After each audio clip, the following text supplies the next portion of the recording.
Hello and welcome to today's lesson. So I have a fun lesson to test your knowledge of some informal vocabulary. And I say the word informal because we are going to be learning some American idioms. Sorry, I'm having a tough time speaking today. I am from the United States, so these are some idioms that I think you could use or you may hear in more casual conversation.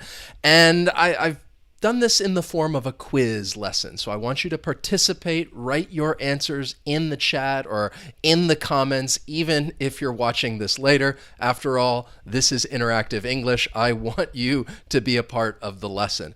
And if you would like to get the lesson notes from today's lesson, check out the link down in the description. You can join our community. If you are already a part of our email community, then I've gone ahead and I've sent them to you. You will find them in your inbox. So, without further ado, here is the first idiom that I want to teach you, or will test your knowledge. So, to start out with, we're going to start easy, and then I'm going to try to make it a little more difficult. So right now, I'm giving you a couple of words in the idiom, as well as the meaning. So the meaning of this idiom is to do or say something that helps you get rid of strong feelings and energy, and what are you going to do? So I'll go ahead and tell you that there are 4 words in this idiom. And that's what it means right there. And you could use the picture as a little bit of a hint, but let me know. If you know what idiom I'm talking about, write it in the chat, write it in the comments. I want to hear from you, and I'll try to give some shout outs as we go through this if I see some correct answers.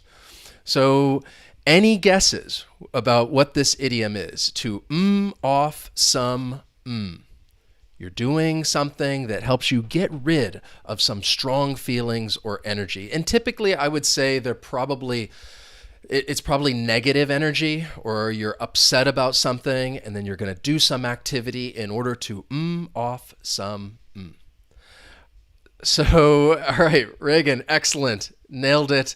We're talking about the idiom to blow off some steam. So I've given you an example sentence down there, like looking at this picture. I go for a long run if I want to blow off some steam.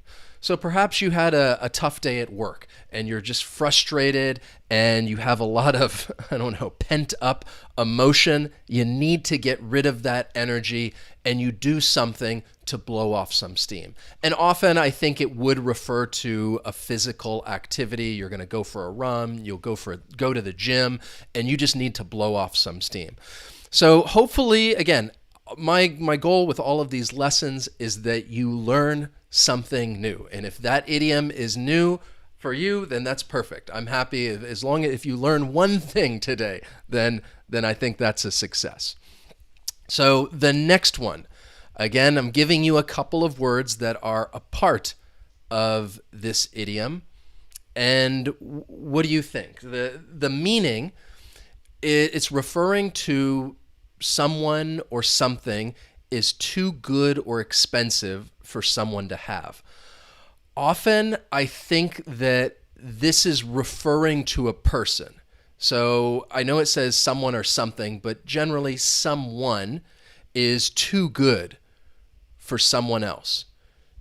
You would use this idiom and say, wow, this person is out your I feel like the second word, you probably know, you can guess that that's a preposition. I'm kind of giving you part of it. So what would that final word be? Out of you. Oh, I just said it. Out of your. What do you think? Excellent. Vidya, Manuel, you got it. And think about when I show you the idiom, I'll tell you it's right out of your league. Try to think about a TV show or movie perhaps you've seen and you've maybe heard this idiom before and say someone's out of your league. So that example sentence down there, oh, she's definitely out of your league. often I think if you hear this idiom, I'll go ahead and tell you, you probably would hear it in the context of talking about some woman who maybe some guy is interested in this woman. And the guy's friends are like, look, she is too good for you. She's too attractive. She's too smart. She's too successful for you. She's out of your league. So you would probably more likely hear it in that context. It could go the other way around and saying some guy is out of a woman's league. Either way, but generally speaking, I think you would hear it like some guy, some friends are telling this guy, look, she's out of your league, all right? Don't even try to date this person. She's too successful. She's too attractive to date you. And you'd say someone's out of your league. The next one. All right. I think you guys, again, you did well on that one. Excellent. Ali, Youngie Park, perfect. Thank you guys. Participate. Love it. Mina, Sid, again, I'll try to get those shout outs. This one, down. I'm only giving you one word now. There are actually 4 words in this idiom. So think about the meaning and consider the picture as well. We're talking about a situation. It's full of suspense. And we're referring to the last minute of something or at the very end. And generally, you would be talking about some activity, perhaps a sport, a competition. And you could say, it's coming down. And there are 4 words. And once, I know this can be a little tricky. I think sometimes I'll show you the idiom and then you think, oh, yes, I have heard that. It makes sense now. So I'm trying to give you a little bit of the context to better understand it. Again, a competition, this situation, it's at the last minute, very suspenseful, so it's perhaps a close competition. To give you a more specific example, think about the final World Cup match between France and Argentina. Full of suspense. It came down to the very end, and you could say, it's coming down. The answer, in case you have not heard this one, down to the wire. So if something is coming down to the wire, it's referring to the end of this activity. And generally, I would say often you might hear this being used in the context of like some competition, a match, because if it's very close, then, well, that's full of suspense. You're like, well, who's going to win? We don't know. It's coming down to the wire. And that's the example that I gave you. This is it. The game is coming down to the wire. And you would often use it with that verb, to come down to the wire. All right, excellent. Ricardo, Julia, Sanjana, me, down in the, we'll close. Bahar, perfect. Down to the wire. The next one, what do you think? I almost skipped ahead and showed you the answer. Again, just giving you one word at the very end, and you would, this one has 3 words. Up. And you're asking for something. And I think often you might be asking for money. That's why I included this picture, someone handing another person some money. Perhaps they were asking for this money and they were up. They were up for money in this case. So let me know if you have any guesses. Like I said, this is a little bit more challenging. I'm only giving you that tiny word at the end, up. But if you are up, you are asking someone for something. This is an informal way of asking. And I would say, not could you help me up? We're talking about, yes, Incy, good job, to hit someone up. And again, you could use this, you could talk about you're going to hit your friend up for some cash. You're trying to borrow money. Like I said, I think often you may hear people using it in that context. They need some money, they need to borrow it, and you're going to hit someone up for some cash. Like that sentence, he's always hitting me up for cash. But you could hit someone up, you could hit him up, you could hit her up, you can hit them up, and you're just asking for something to hit someone up. It is a very informal phrase. Then we have this one. What do you think? The picture, again, I'm giving you the word arm, and you can see that arm in the picture, so it's probably not giving you too much of a hint, but hopefully the meaning will help you out in thinking about this idiom, in which you're trying to persuade someone to do something they do not want to do. What do you think? What's that idiom? We're talking about to arm. Again, this idiom has 3 different words. It's going to end with the arm, and you're kind of being a little aggressive, trying to persuade this person to do something that they're really reluctant to do. And it's like, I'm not sure about this. I don't know if I want to do it. And then the other person is trying to their arm and really trying to get them to do this. So if you know the answer, write it in the chat or write it in the comments. I see one correct answer already in there. Excellent. Mage, you got it. We're talking about the idiom to twist someone's arm. Again, you could say you're twisting his arm or twisting her arm, in which case you are persuading someone rather aggressively to do something that they are reluctant to do. And I used it down here, like, again, more in the negative, like, hey, there's no need to twist my arm. I'll do it. Like in this situation, the person saying, yes, I'll do it. You don't have to persuade me. You don't have to try to twist my arm. All right? There's no need to twist my arm. So now I want to switch things up a little bit, and what I want to do is I'm going to just give you a picture, and I want you to look at the picture and see if you can guess the idiom that I'm talking about. And I will give you a hint after showing you the picture. Once again, if you would like to get the lesson notes, check out the link down in the description. I'll go ahead and throw it here in the chat if you're interested in getting these lesson notes and joining our email community. And of course, if you enjoy learning new idioms, let me know. Hit that like button. That gives me an idea of, okay, people are interested in learning American idioms, and maybe I'll do another follow-up lesson in the future teaching some more of these idioms. Again, this is part of building your informal vocabulary. So this, I think, is a common idiom. This is one that I use, I don't want to say all the time, but when I don't want to give you too much of a hint. So look at the picture. You can see this person is on the couch. You have that cloud hanging over them. And I think you will probably get this because this is a really common idiom. I just told you that I use this all the time when I'm feeling this way.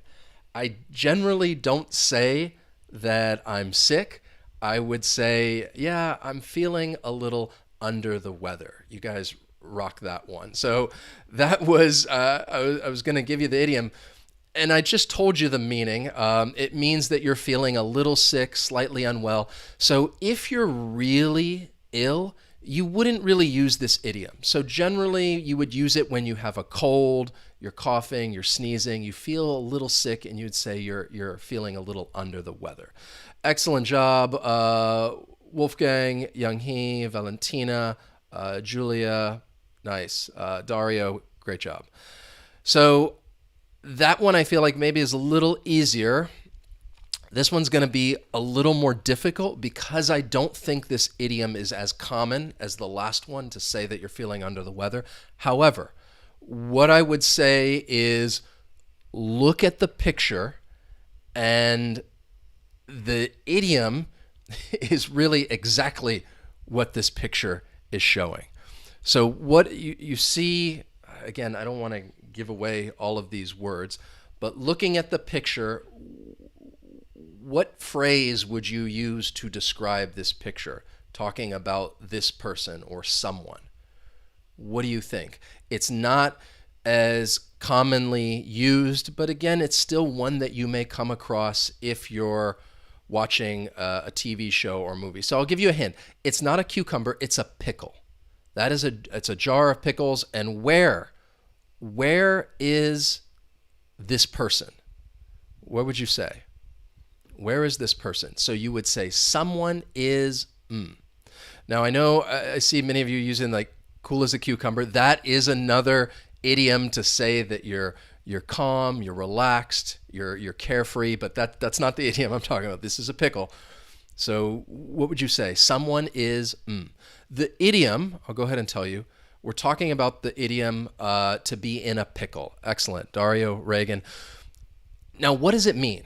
If someone says, I'm going to quiz you again. If somebody says, wow, I'm in a bit of a pickle, what does that mean? And that's really, I think, how you might hear it. You're talking about some situation and saying, yeah, right now I'm really in a bit of a pickle. Or you could use it to describe someone else. I don't know what she's going to do. She's in a pickle. So if someone is in a pickle, in case this idiom is new, it means that they're really in a difficult situation and you're not sure how to handle this situation, and you'd say, wow, right now I'm in a pickle. And yeah, you could say, Bahar, like you said, to be stuck. Kind of it's a problem that you're experiencing. So the example sentence, can you help me? I'm in a pretty pickle. And I added the word pretty. Sometimes you may hear people use the word pretty with this idiom. That's a pretty pickle, and referring to this difficult situation. But in general, you could say just someone's in a pickle. Now, let me give you a little more context with this picture and think about, well, where is this picture? And well, what's going on? So you can see that this is a bowling alley. Now I know that this specifically is a bowling lane, but the word lane is not in this idiom. I've actually already used the word that was in this idiom. I just want you in general to think about where is this picture at, and then look at that arrow. And what could you say? I think this one is a little more difficult to try to think of the idiom, even though it's one that you might already be familiar with and you know. So like I said, think about where this picture is at, and then think about that arrow. So the picture is at, well, the place would be a bowling alley. So specifically, this is a lane at the bowling alley, but I said not just in general, where's that? It's at the bowling alley, and that arrow is pointing in which direction? It's pointing up. So the idiom that I was trying to elicit from you was to say up someone's alley. So if you say that something is up your alley, do you have any guess what that means? That, hey, I really hope that this lesson is right up your alley. And often I think you may hear people use it with that word, right. Something is right up your alley. If you don't know or you haven't heard of this idiom before, I think it's a good one to describe this specific situation. You're talking about something that is, you're saying that it is exactly the type of thing that this person knows or likes to do. I just mentioned that, oh, this lesson, I really think this is right up your alley. If you enjoy building your vocabulary, learning new idioms, this lesson is right up your alley. It is the exact kind of lesson that you like, that you enjoy. Or just to give you another context with that sentence down there, the game we're going to play is right up your alley. So maybe somebody does not know what game they're getting ready to play and say, oh, don't worry, this game, it's right up your alley. I'm sure that you're going to like it, you're going to enjoy it. It's the exact thing that you love to do. The next one, again, I started with that easy one. talking about a little under the weather, very specific. This one is a little more challenging, but there's two pictures, and I was trying to give you a little bit of a hint with the inside and outside. So think about, forget that person who's thinking for just a moment. Think about that other picture on the other side. It is a circle, but it's also what? And you're inside that. And then the other person, who's clearly outside, seems a little confused. And they're not sure. They're not really sure what's going on. So I know the word circle is not part of this. I'll go ahead and give you a little bit of a hint. What I was going for was a loop. So a loop is like a circle, and now that you know we're talking about a loop, and you can be inside or outside, what would you say? And this, I think, I think this is a kind of a common idiom that somebody might use. Excellent. Rose, you nailed it. We're talking about out of the loop. So what does it mean? I'm telling you the idiom now. What's your guess? What do you think it means if I say, look, I'm out of the loop? Don't ask me. I'm out of the loop. If someone is out of the loop, what do you think? And then now you could use the picture. Some people are trying to think outside the box. That is another expression. You'd say to think outside the box. But like I said, in this case, I use that circle trying to say a loop. You're inside the loop. If you're outside the loop, then you are out of the loop. And if you are out of the loop, then all it means is that you are unaware of information or you're not a part of the decision making. Yes, Wolfgang, like you said, you're uninformed, or so yeah, you have no idea.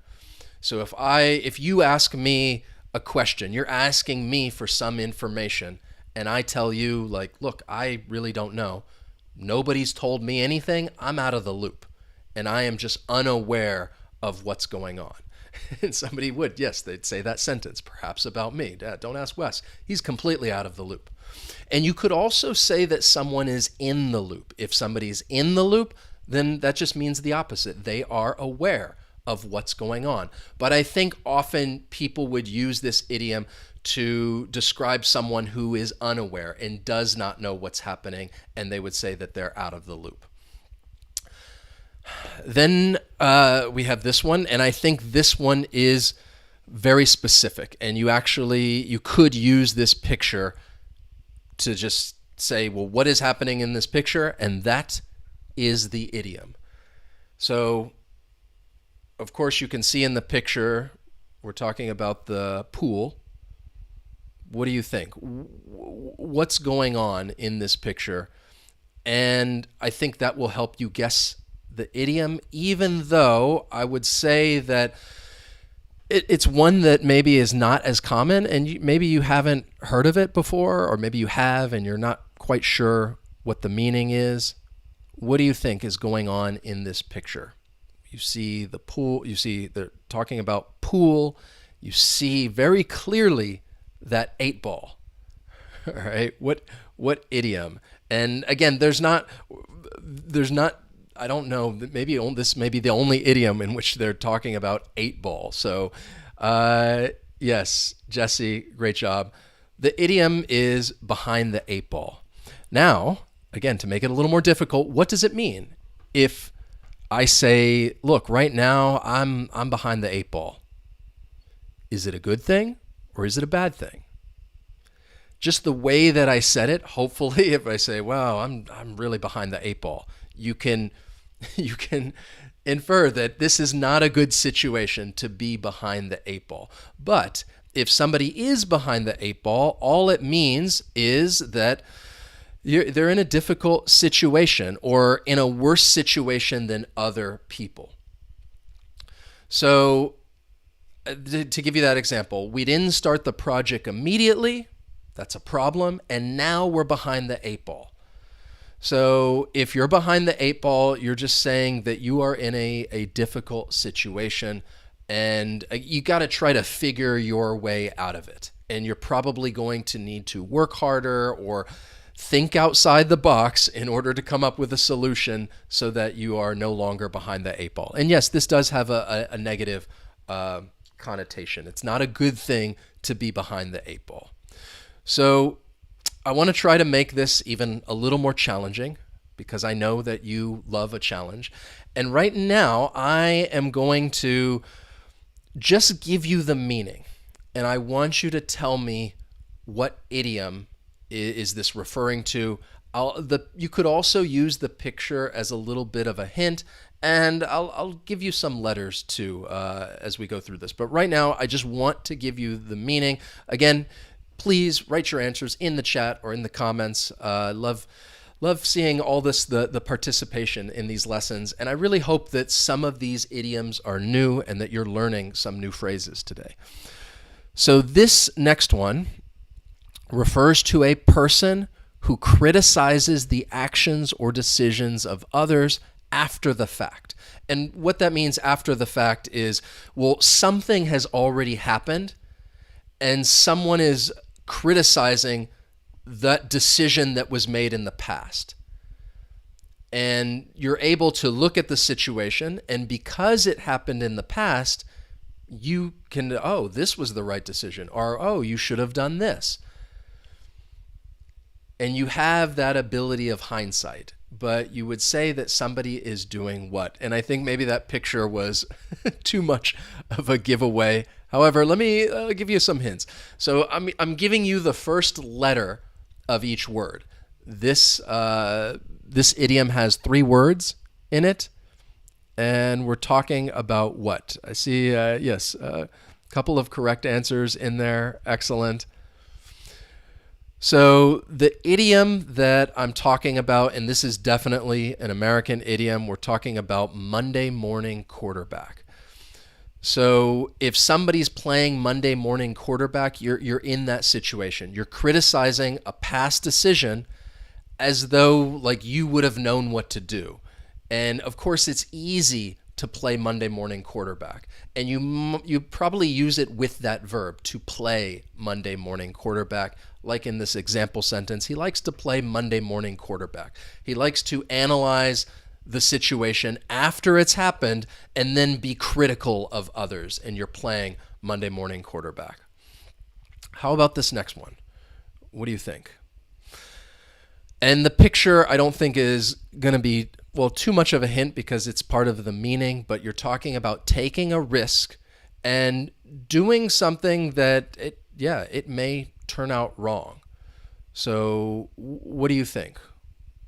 What idiom? Do you have any guesses, any thoughts as to what this idiom might be? And then I'll give you a hint because this one's a little more challenging. It is 4 words. You're taking a risk, especially one that may turn out to be a problem. That is the first letter of each word. So I told you there are 4 words in this idiom, and that is the first letter of each word. So what do you think? What are you doing in this case? You're taking a risk. It may turn out wrong, hopefully not, but you're really doing what? And if you can think of that first word, hopefully it'll allow you to guess the other parts of the idiom. And this is one that I think is fairly, I think this is common. I think people you would definitely hear this. And the idiom that I'm talking about is to stick your neck out. If you stick your neck out, you are putting yourself at risk, and it may not go in your favor. Things may turn out badly.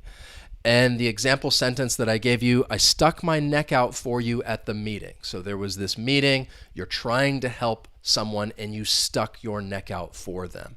And you may often use this idiom and then follow it with that preposition. You stick your neck out for someone. So you're taking a risk, you're trying to help someone else, and you stick your neck out for them. Or maybe somebody's asking you for help or assistance, and you don't want to take the risk. And you could say, look, I'm not going to stick my neck out for you. I'm not going to risk things going really badly. I'm not going to stick my neck out for you. So good idiom to know, to stick your neck out for someone. Then we have this one. What do you think? Again, the picture, you can see what's going on, the context. We're talking about telling someone about something that has, well, it's been worrying you and you've been feeling guilty for a long time. Can you think of an idiom that describes this situation? And I actually, at the very beginning, I saw some people use this, actually write this idiom as some of the answers before. So you're confessing, talking about something, it's been worrying you for a long time, and you're trying to what? Just kind of give you a little bit of a hint. There are, well, that's the first letter of each word. So in this idiom, there are 5 words. And you're trying to confess something, you feel guilty about it. I saw a correct answer in there. Sorry, not sure about the pronunciation. I don't even want to try, but yes, I see that correct answer. Good job. Yes, Julia, Daria, we're talking about the idiom to get something off your chest. And you could say, like, I need to get it off my chest. I need to get this something. But often people would use something when they're talking about this idiom. And you would say, like in the sentence, I have something I need to get off my chest. I really have something to get off my chest, and I want to confess something that has been bothering me for a long time. Then there's this one. It's another sport idiom, and we're referring to an educated guess or estimation. So what would you think? And I really do think when you see that word estimation, you can think about numbers. You're giving an educated guess. Use that picture to try to give you some idea as to what idiom we're talking about. And this idiom, I'll go ahead and tell you, I know you can't really see it using those blank spaces. It's 2 words. This idiom is a 2-word idiom. We're talking about a guess or an estimation, and you would just ask somebody. So if I'm asking you, like, hey, can you give me an estimation? I would say, hey, can you give me a, what do you think? All right. We're talking about close. I see some words in there. Yes, I see a correct answer, Rose. Though there are 2 words, that's the first letter of each word. Sometimes people would just use that first word, which some of you just wrote. Dario, Mage, Jess, excellent. Young Hee. We're talking about a ballpark figure. And I've put the word figure in parentheses because somebody may just use the word ballpark. Like, hey, can you give me a ballpark? Can you give me a ballpark figure? You may hear either one, but if somebody is asking, like, hey, can you give me a ballpark? That's what they're asking for. Can you give me an estimation, a guess? And typically it would refer to a number. And again, that example, that question you may hear, can you just give me a ballpark figure? So let's look at another one. All right. What do you think?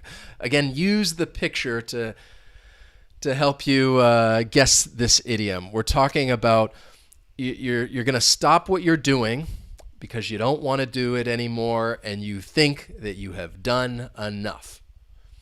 And you would, I think, likely use this idiom or hear people use this idiom in the context of work, whether it's you're doing your job or you're just doing work at home. You're working on some project, but you're working hard and you're going to stop because you don't want to do it anymore, or you think that you've done enough. And there are 4 words in this idiom. And I'll go ahead and give you the first letter of each word. And actually, that 3rd word is just the article. So what are you going to do if we're working really hard and I say, okay, it's time to stop. I think we've done enough. Let's And again, this is one that I think is pretty common.